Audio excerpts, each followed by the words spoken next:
Hello and welcome to the Common Weal Policy Podcast. I'm Craig DL. I'm the head of policy at Common Weal, and today I'm joined by a very special guest. I'm joined by John Young from the Dovesdale Action Group, a campaign group that's actually quite local to me, fighting against the plans for a new incinerator that has been proposed for the area. Welcome, John. How are you? Aye, fine, Craig. Thanks for having me along. So this, as we're going to go through this conversation, while this is politics that is literally on my doorstep, this is something that's going to be affecting the local area quite dramatically. This is going to be a much wider national campaign as well, and we're going to go into that as we go through the conversation. But John, can you just tell me a little bit about the history of the Dovesdale Action Group, how it started, and how you got involved with it? Aye, sure, Craig. It was back in 2010. There was a application for another incinerator adjacent to the current proposal, which was known as Dovesdale Farm, and that was by a company called ScotGen, who proposed putting an incinerator there. As a community, to be honest, at that time we didn't know much about incineration and what the issues were surrounding that, but we certainly knew that this was something that was going to have a major impact, certainly on the landscape initially, and certainly visually as well. So our initial concern was from a community point of view, that what is this coming to our community and what is the impact on the kind of landscape. However, it very quickly transpired when we actually found out the detail of what this actually meant to us, not just in terms of the landscape and the visual intrusion, but the actual consequences of incineration and what that meant in the wider context of a number of areas. We then soon became supporters actually of a wider campaign actually against incineration in itself, due to the impact it's had. So there was community meetings had at the time, 2011, and without getting into too much of the detail, we actually found ourselves in a situation where before too long the campaign spread. We got a lot of national coverage as well as local coverage, and we actually collated over 20,000 individual letters. That's not a petition, that's individual letters of objection to this proposal, which at the time was the largest objection to any planning application in the whole of Scotland. And when you consider communities like Stonehouse only had 5,000 people, Cutney Hill, Blackwood maybe another 3,500, that was quite an incredible statement from the community as to their position on incineration. So that's where it got to in terms of the plan application. The plan application, unfortunately, was passed by the then Council South Lanarkshire narrowly, and consent was given. However, that wasn't the end of it from the campaign point of view.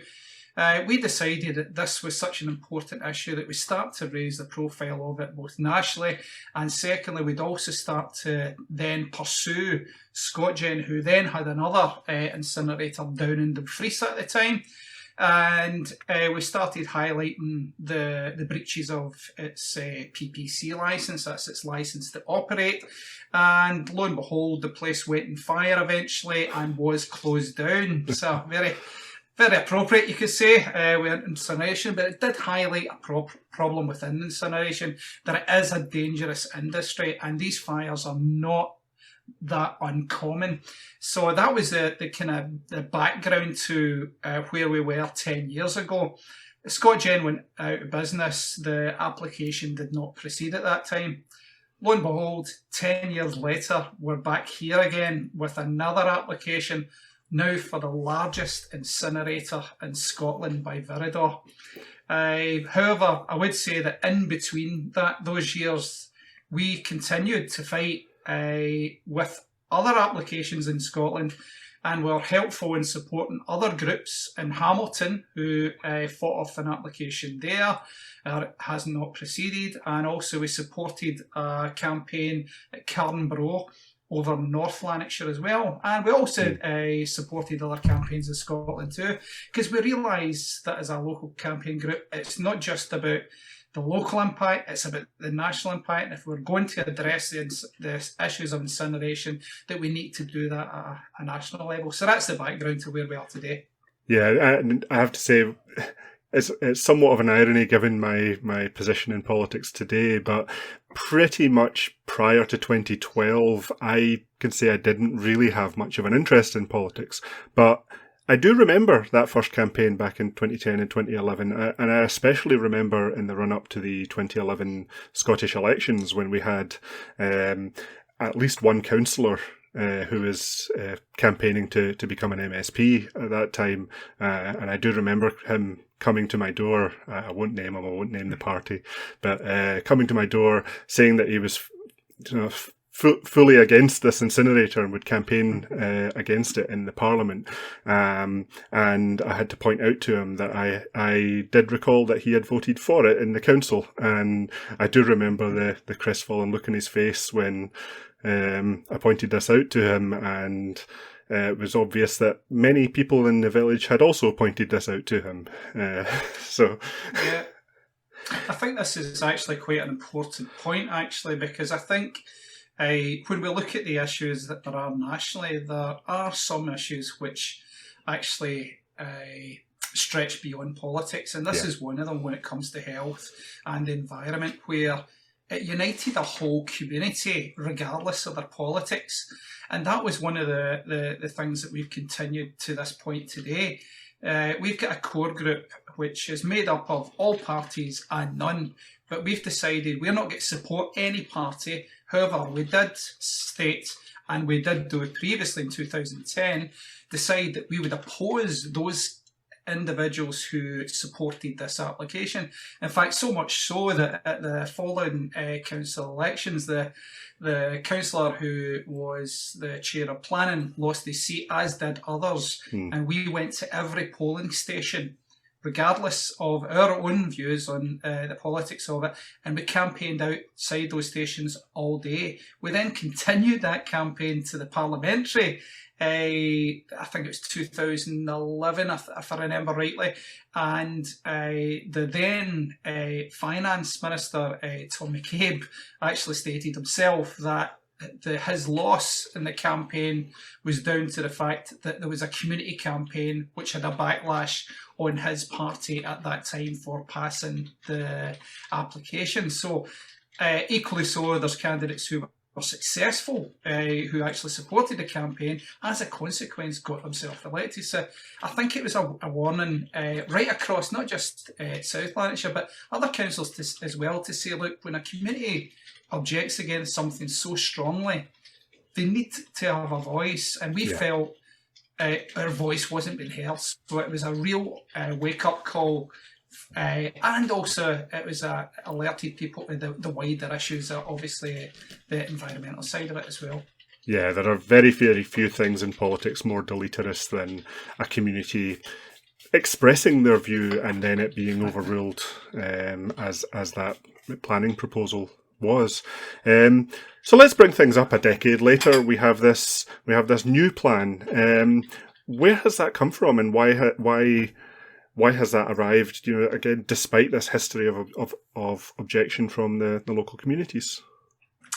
That's a very good question, Craig, and we're still trying to find out ourselves why this has come at this time. Forgetting, of course, or not forgetting, of course, that there's a worldwide pandemic on, that SEPA is under a cyber security attack. Viridor's chosen to submit this proposal, which is at a consultation stage just now during this time. However, we've been aware for some years that Viridor has been working behind the scenes, looking towards getting an incinerator in a number of locations. Now, we're not aware of where those locations are, because it would tell us, but we do know that the site, which is at Dovesdale, was being considered.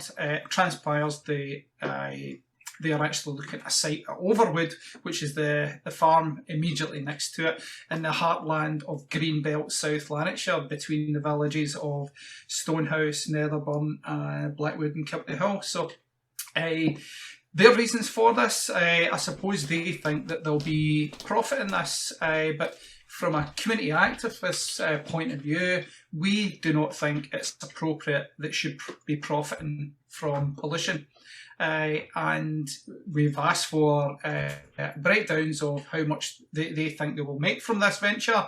We've not received that, but clearly there is incentives there that they believe that financially it is rewarding to incinerate our waste instead of recycling it, and to the detriment of the climate change. So that's a question, I suppose, for Viridor in many ways, but that is something that we will continue to press them on. Yeah, and I have to say, from the literature we have received from Viridor in the local area, they've been fairly coy about things like what is their projected CO2 footprint from this plant. I have been looking into some of the numbers around it. They from the amount of waste that they are projected to burn, for instance, you can do some rough back-of-the-envelope calculations and work out that if the plant was running at full capacity, you could be looking at a carbon footprint of something in the region of 500,000 tonnes per year, which is about the equivalent of the personal carbon footprints of roughly just a little bit under the population of Hamilton. Yeah. So it's not insignificant. No, it's massive, and it's as I said before, it's the largest incinerator of its kind in Scotland. We take into considering what's happening across the rest of the UK. We've really got to question our governments as to, are they really committed to addressing climate change? When we've got a situation where at 2000 for municipal waste just in England alone, when it was incinerated, I believe it was 9% of that waste was incinerated, and we're at a stage now where today I think it's at 45.5% of that municipal waste is actually going to incineration. That's not acceptable. And there's other issues too, where we find that there's now councils are having difficulties with renegotiating contracts and these long-term contracts that they've got with these incinerator companies, which are starting to cost some councils a fortune. And that was highlighted quite recently in Channel 4's Dispatches programme. It's called The Dirty Truth About Your Waste, if I remember rightly. And so this is something that's coming to the fore recently. It's not just about how this impacts in our communities, and I think that's where the community clearly will come forward and say this is how it's going to impact on me. But we need to get people into a kind of frame of mind where, how does it impact on all of us? Yeah. It's about all of us. It's about the environment.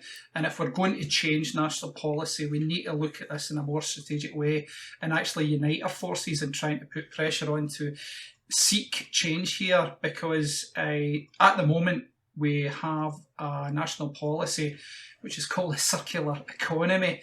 But we would argue that that circular economy in terms of the green industry should not include incineration. Incineration is not green, and the damage that is causing is got consequences far down the line. So we are looking for those governments across the UK, not just in Scotland, because we're part of a wider movement now, to say that, look, we need a moratorium here. We need to establish what are the facts now than when we last kind of reviewed it, because things are changing significantly, and none more or less than in climate change. Yeah, and that point about the circular economy is really worth hammering in here. The circular economy is something that we've talked about on the previous episodes of the Policy Podcast. Just for listeners who might not have heard those episodes, we see things like even recycling as a symptom of failure in a way. What we want to get to is an ideal where resources that are brought into the economy are as much as possible reused and repaired and kept going round in circles for as long as possible. But when they finally do break down to the point where something can't be repaired anymore, then as much as possible of that those materials really should be compostable. we shouldn't be sending things to landfill. We shouldn't be sending things to incinerators, and only those things that are, returned to the soil should be allowed to leave the circular economy. Everything else should be reused, repaired, remanufactured, and then sort of recycled. You're right. Nothing should be going to landfill, and nothing should be going to incinerators. That's not a circular economy. That's the end of the cycle. Yeah, it needs a fundamental change and a review to address this, because my concern is that within the industry, it's producing packaging, etc., that they're saying the right things quite often, but they're not necessarily doing the right things. And unless that changes dramatically soon, we need to influence government to ensure that brings in legislation to make these things happen, and that there are small signs that is happening now, even as recently as in terms of incineration. Only I think it's 3 weeks ago now, Welsh Assembly announced a moratorium on large-scale incinerators in Wales, with the proposed introduction of an incineration tax as a disincentive to actually send stuff to incineration in the first place. But it's a sea change it's needed here, and we need to be part of that change to influence our governments to go down that route. But I think there's a feeling that I think we can see that in some of the politics we have today, and in a lot of the media that we see today, that there's a willingness to do it. But at the end of the day, we need action to implement this now. Yeah, and this is even perhaps when we can start talking to folk who might be investing in companies who want to start building these things, because we have to start thinking, what is the business case for an incinerator when the world does move to this circular economy and we aren't producing packaging that needs to go and be incinerated or sent to landfill? I mean, we're already seeing in countries like Sweden where the incinerators there are having to import waste because domestic recycling rates are so high, they just don't have enough to burn in them. Yeah, that's correct. And it's also the case, I believe, in Denmark as well, where they're having to import the waste just to keep these incinerators going. And that's a worrying trend if that's allowed to continue, and allowed to continue here as well. I mean, we should be seeing waste as a resource, not a problem. And there's profit to be had in that potentially too. But again, for those companies involved, we seem to be going down this path of incineration, and hiding the waste by burning it. But the consequences of doing that, I don't think, when we looked at that circular economy back in the early days, I don't think they actually foresaw the impact that is having on climate change today. So it's urgent we get those who've got shared interests here round the table to review this as soon as possible. Yeah, I mean, it's almost one of those strange paradoxes or perverse incentives that have come out of policy where, yes, sending waste to landfill is pretty bad and should be avoided at all costs, but the rise of incineration has come out of that, because if you're not sending waste to landfill, what do you do with it? The instant answer is, well, burn it. And that, as you say, hides the problem, just pumps the problem into the atmosphere. And we're now in this situation where, yes, sending something like plastic to a landfill and burying it underground is far from ideal, but on a global scale, maybe the CO2 produced by burning that plastic is even worse. Of course, the ideal solution is to not produce that plastic at all in the first place, which gets us back to that circular economy idea of we need that political push to reduce this waste at source, so that the goods that produced waste are just not made in that way, are redesigned so that packaging just doesn't exist. Yeah, and I think there's opportunities there as well. I mean, I think we've got to look at this in terms of what are the jobs that could be created through changing that industry in terms of the packaging? What are the jobs that could be created through recycling as opposed to incineration? And obviously the consequences to the environment in relation to that. So we need to get these companies to see that they need to look at a B plan. At the moment, there is only one plan, and that's incinerate. And we're not seeing the the changes that we hoped that there would be in terms of the recycling. But I would hope that the Scottish Government, whoever they are, after the election, decide that, you know, there's an opportunity here, and let's see if Scotland actually can be a leader in this respect and actually encourage others to follow, rather than us trying to play catch up maybe with the likes of Wales, who in relative terms are actually doing better than us in terms of recycling figures. So there is opportunities here as well. It's not just about getting at the incineration industry. There is a place for these companies, but not within the position they're at the moment of incinerating our waste. Yeah, so where do we go from here? I mean, this started out as a local campaign, and as you said, it's already, so even the previous campaign over the Dovesdale incinerator rapidly went national. So what are your next steps for this phase of the campaign? They are twofold. Certainly at a local level, we are awaiting the formal application from Viridor to submit a planning application. And we will be looking at, again, even within the constraints that we have during the pandemic, to submit thousands, if not tens of thousands, again, of objections to this proposal. We will also be trying to follow what's happening at a national level in terms of bringing together like-minded folks like ourselves and groups who have got a common interest in seeking a moratorium. Now, we are already working behind the scenes in that regard and speaking to all the parties. And it was good to see even today the Green Party actually have made some announcements in that regard as well. Yeah. They're actually saying they're hoping to replace landfill tax with a local waste disposal tax as a disincentive to incineration. And they're also opposed, as they say, to the construction of new incinerators as well. And we've also got a major step forward when, for the first time, Christina McKelvey, who's MSP, coincidentally for this area, has actually formally called for a moratorium in Scotland on incineration. But equally, we are also speaking to Labour Party, we spoke to Conservatives as well, and we think there's actually the possibility here of forming a cross-party consensus on this to review the situation as it is at the moment. And we will be pushing for that. In fact, we're pushing for it right now as we speak.